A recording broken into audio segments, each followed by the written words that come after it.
எனக்கு காலையில் ஒரு 5:30 6 எழுந்திரிச்சு குக்கெல்லாம் பண்ணிவிட்டு கம்பெனி போகிறதுக்கு ரெடி ஆகிட்டேன். ரெடி ஆனதுக்கப்புறம் தான் ஆப்பிள் கட் பண்ண ஸ்டார்ட் பண்ணேன். ஓவர் நைட் ஓட்ஸ் பண்ணியிருந்தேன். ஸோ அதுக்காக ஆப்பிள் கட் பண்ணியிருந்தேன்.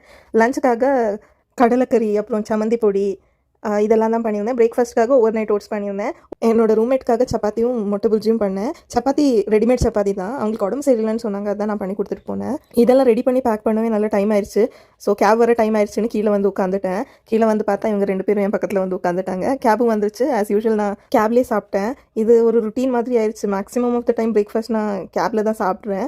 எப்படியும் எழுந்திரிச்சு வீட்டில் சாப்பாடெல்லாம் ரெடி பண்ணிடுறேன். ஆனால் அது சாப்பிட்டு தான் டைம் கிடைக்கிறது இல்லை. காலையில் சீக்கிரம் எழுந்திரிக்கலான்னு பார்த்தா அதுவும் முடிய மாட்டேங்குது. ஏன்னா அவ்வளோ ட்ராவல் பண்ணி ஒர்க்குக்கு போகிறேன், திரும்ப வரேன் இல்லையா. ஸோ நல்லா டயர்டாக இருக்கும். காலையில் எழுந்திரிக்கவே முடியாது. ஸோ ஆஸ் யூஷுவல் கம்பெனி ரீச்சாக என்னோட ருட்டீன் ஒர்க் எல்லாம் ஸ்டார்ட் பண்ணிட்டேன். இன்றைக்கி காலையில் மட்டும்தான் டீ குடித்தேன். ஈவினிங் டீ குடிக்கல. என்னோட ரூம்மேட் ரீசெண்டாக தான் அவங்க ஊருக்கு போயிட்டு வந்தாங்க. அவங்க ஊர் கொல்கத்தா. அங்கேருந்து வரும்போது கொஞ்சம் ஃப்ரோசன் ஸ்நாக்ஸ் எல்லாம் கொண்டு வந்தாங்க. இது என்னமோ ஃபிஷ் கட்லெட் மாதிரி ரொம்பவே டேஸ்ட்டாக இருந்துச்சு. ஸோ இதெல்லாம் சாப்பிட்டு கொஞ்சம் நேரம் இப்படியே பேசிகிட்டு இருந்தோம். ஒரு 7 o'clock ஆனப்போ டீ குடிக்க போயிருந்தோம் வெளியே. எங்களோட ஒரு யூஷுவல் ஸ்பாட் இருக்குது டீ குடிக்கிறதுக்கு, அங்கே தான் போயிருந்தோம். நான் பெங்களூர் வர்றதுக்கு முன்னாடி டீ குடிக்கிறதே இல்லை.